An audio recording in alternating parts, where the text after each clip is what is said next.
بسم اللہ الرحمن الرحیم۔ السلام علیکم۔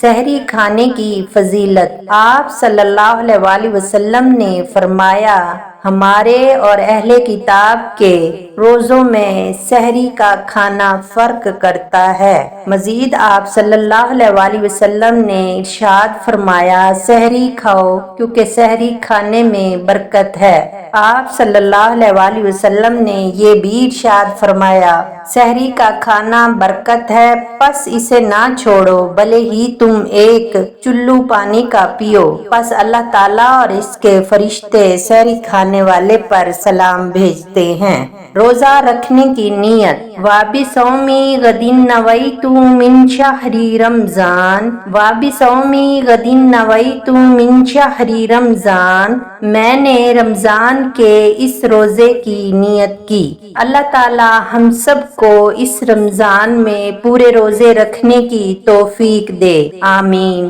دعاؤں میں یاد رکھیے گا، اللہ تعالیٰ آپ کا اور میرا نگہبان ہو۔ اگر آپ نے ابھی تک میرا چینل سبسکرائب نہیں کیا تو پلیز میرے چینل کو سبسکرائب کر دیں۔